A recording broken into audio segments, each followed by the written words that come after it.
Hey guys, Spaceloth here, coming at you with a rail signal troubleshooting guide for Factorio. And this isn't really a tutorial. This isn't like rail signals 101. I'm hoping you know a little bit about rail signals. If you're watching this video, maybe you're getting stuck on some areas, having some trouble of your own, and hopefully this will help you in those scenarios. What I have is a save file from a YouTuber I've been watching, Gepwin. Pretty interesting series. He was having some issues with his rail signals, and I've had my own issues recently in my own world, and I just sorted through them, and I thought I might could help out here. So Gepwin let me take a look at his save file, and let's see what we can do. And I wanted to start at the beginning. So this is the main hub. This is where you can see, this is a look at this beautiful map, by the way. He's on this island and he has this long land bridge, like just a single point of defense for his map. I mean, it's wonderful.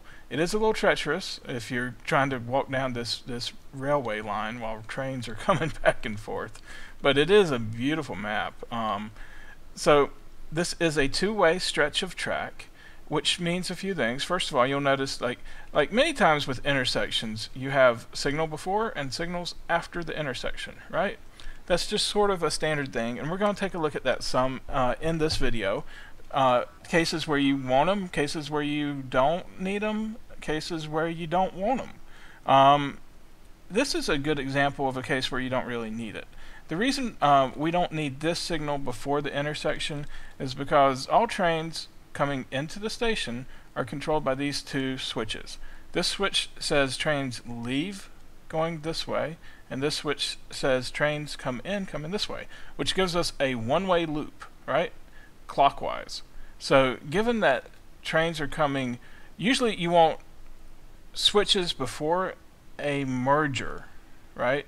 If this track was merging into this track, we would want switches before the merger and after it. But since all trains are coming from the left, we don't really need a signal before the merger. It's not like two trains are going to crash at this intersection when they're entering the base. Does that make sense? I'm going to scoot this one back slightly too. But I don't need to. That's cosmetic. I don't know why I did that. I'm sorry. I just wanted it a little closer to this signal. Anyway, forgive me for that. And you also notice this intersection has two signals before the intersection and no signal after the intersection. And this is correct, and this is very important. So we'll go over that in a second. But we saw why here we don't really need now we do have a signal before the intersection, but we don't really need one because two trains are not going to wreck. Does that make sense? Now we need these signals after the intersection so that we can clear this red light. And maybe the signal before the intersection clears the red light slightly sooner, but it's not really necessary. I think you can easily get rid of that signal, and it's just not needed.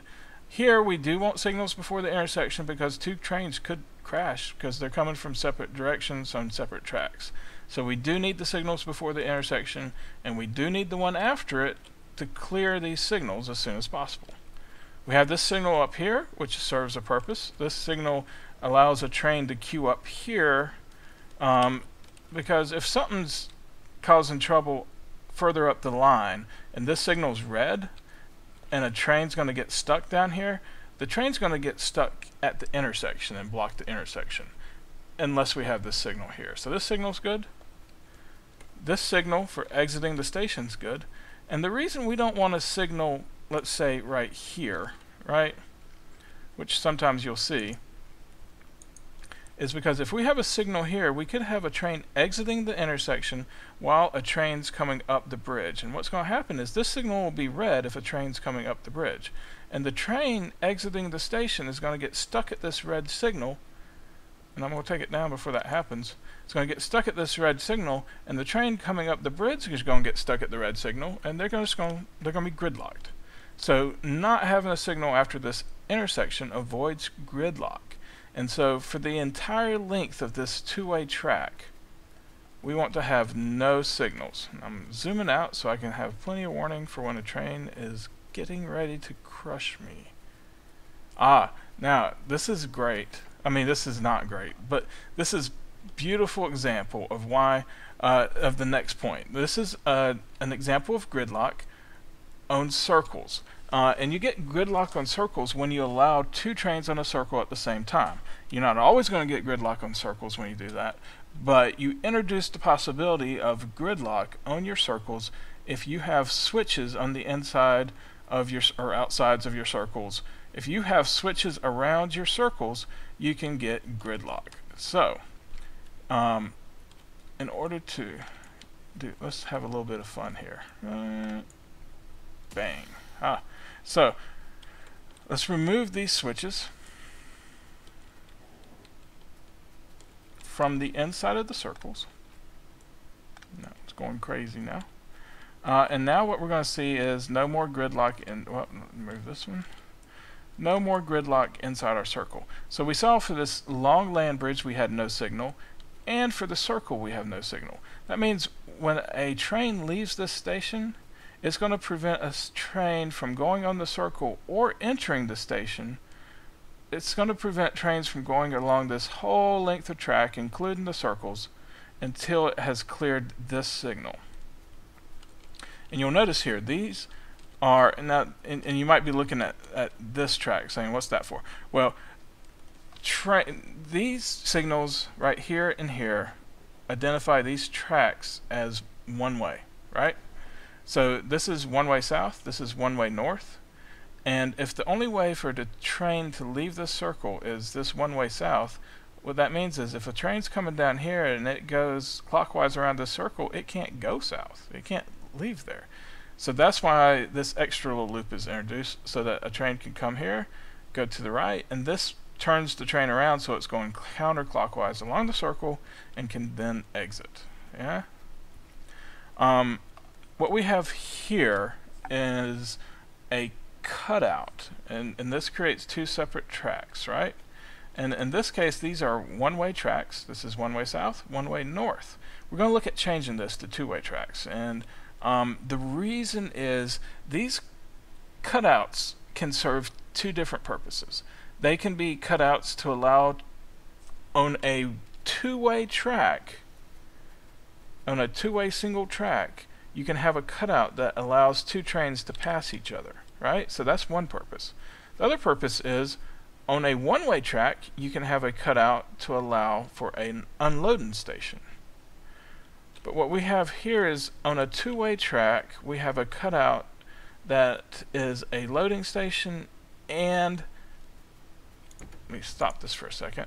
It's a loading station and a passing zone, right? But this really isn't acting as a passing zone, as you can see here.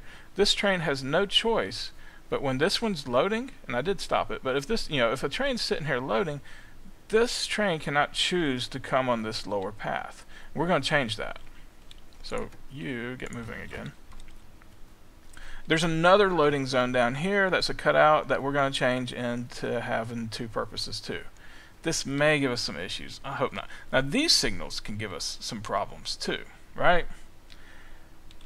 We talked about earlier how we have a long stretch of two-way track that had no signals on it, this land bridge, remember? Well, this is a long stretch of two-way track and there are signals on it. And we don't want that, because anytime we have signals on a two-way track stretch like this, we introduce the possibility, we're not going to see it. We introduce the possibility for these two trains to gridlock head to head. Does that make sense? I'm going to shorten your timers just so we get, some more interactions. And then we have the end of the line loop. We're going to adjust this slightly, and I'll go over why there. But for this cutout, we're going to do the same thing. Notice again, this is one way south, one way north. We want these cutouts to be two ways so that if a train's loading, this train can come south and skip the loading zone. Or can turn around and come back, skip the loading zone. Or if a train's coming south and another train has turned around, we want them to go through the loading zone, be able to go through the loading zone to come back. So that's a lot. Hopefully you can imagine the scenario here where a train's coming south and another train has turned around and is coming north, and they get stuck at these signals, right? So anytime we split a two-way track into blocks, we introduce the possibility for gridlock. So we don't want to do that. Now, in order to turn this into two-way sections of track, all I'm going to do is come here and double up these signals. So now we have those signals doubled up. This one, let's see here, right there. And now these signals are going to be doubled up. We're going to come and make this a one-way loop, which it kind of is right now, but this signal isn't necessary if it's a one-way loop. Fair enough? Following me so far? So now, if the train's loading here, the other train can come and bypass it. Or if a train's loading and the other one's turned around and is coming back, he can bypass it. Or if a train's coming south on this straight track and another train has just turned around, they can come to the right and bypass the one coming south. Except they can't. Notice how if a train's leaving this loop, he has no choice but to come this way. He can't actually. So I'm going to change this loop slightly to be a little different for that reason. What I'm going to do is just adjust this slightly so they have a choice at the end. Take that and that and that and that. Alright, so curved. We want this loop to start here. And you notice how this gives me the choice if it starts here. And then come here. Take up a couple of you guys. And then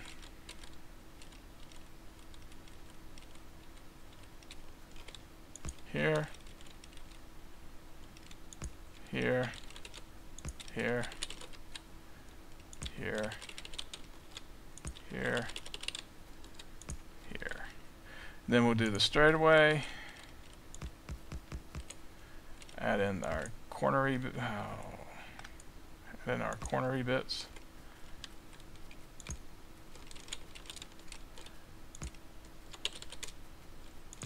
Okay.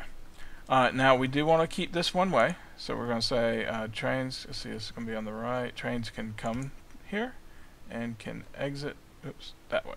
Does that make sense? So this is a one-way loop. This signal is not necessary. So we have two-way tracks, a one-way loop. We have gridlock somewhere. Does not please me. Oh, I bet it's up here. Okay. And we're getting ready to make this. Oh, no path. Okay. Okay. So you might get this often. We can troubleshoot that. Hopefully, I don't think it's going to be a problem. And this guy's just waiting on him. So we're going to go ahead and make this two ways so that guy doesn't have to wait on him any longer like this. And this is going to be two ways. And this is going to be two ways. So there we go. So hopefully we won't get this type of waiting any longer. And I did adjust all of y'all's schedules, right? Nope, you're I mean, I know it doesn't matter right now, but I just want to make sure while they're stopped and I have an opportunity to do it. So let's see why there's a no path error. Really? Where are you going? Oh, okay. Have it your way. Alright, so yeah. No path. And I might have just missed a piece of track. This looks fine. This looks fine. This looks fine. This allows them to come this way. The track is complete, right? Double check that. And you allow them to exit. Oh, right here. Okay. See this little thing telling me I'm missing a piece of track. Okay. There we go. Fixed it. So this should all be sorted in the south.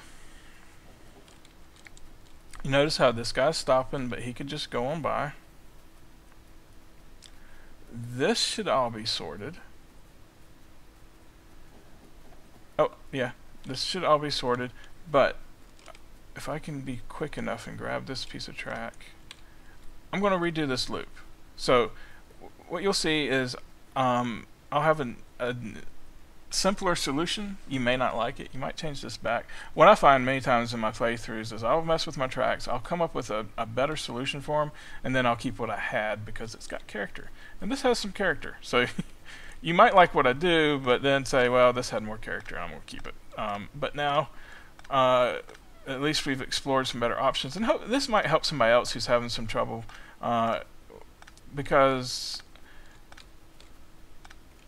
if you are and you're working with these circles, you may like the possibility of a simpler option. And it does require you to think about your signaling.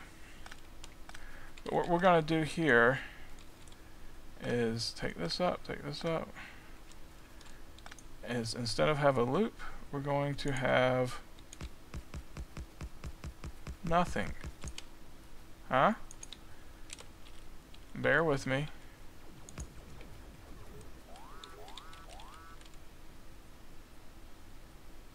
Oh, I need to remove that. Okay, and then yeah, I was going to say this needs to be a two-way and two-way.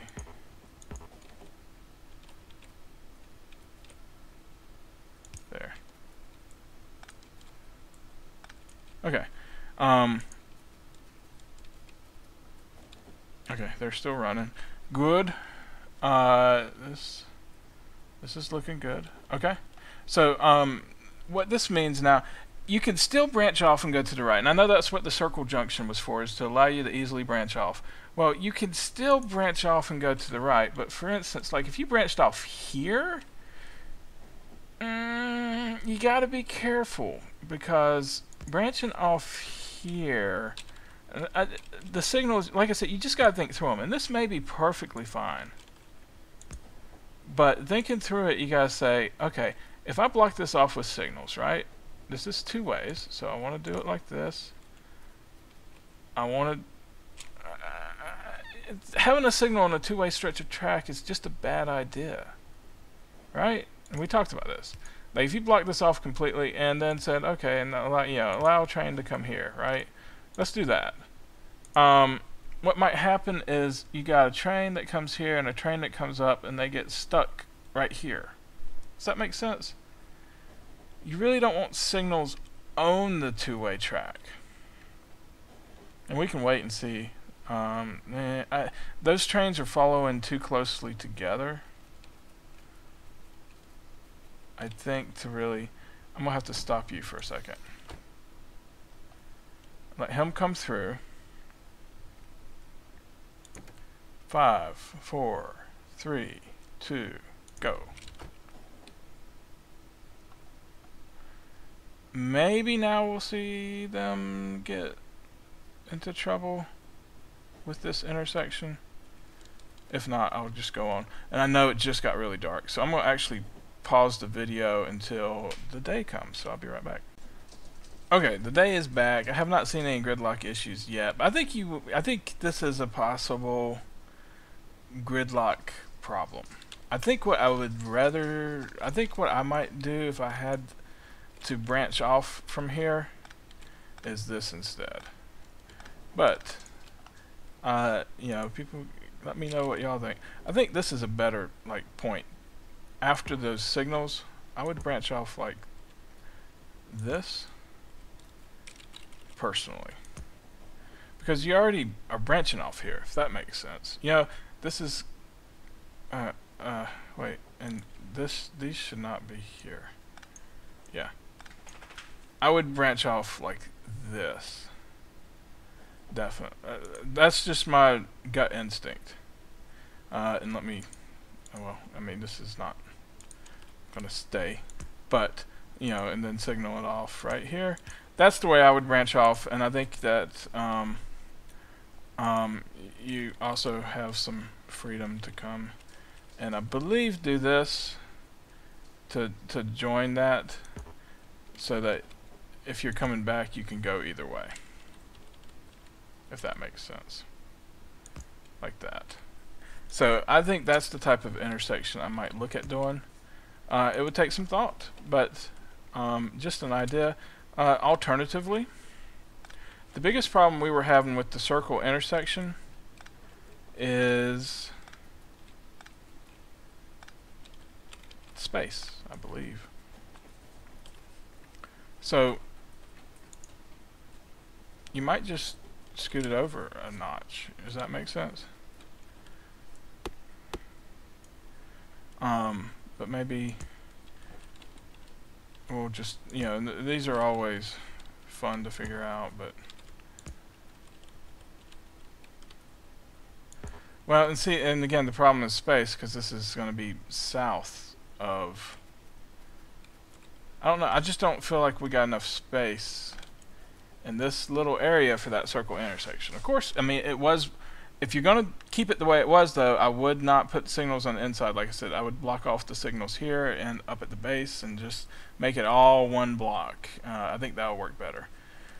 So anyway, let me know your thoughts. Thanks for letting me look at it. I think this stuff's fun. Hopefully people can learn from this, and we can begin unraveling the mystery of signals, because they're difficult to learn. I mean, I'm not saying they don't work. I think they work well. They're just difficult to learn.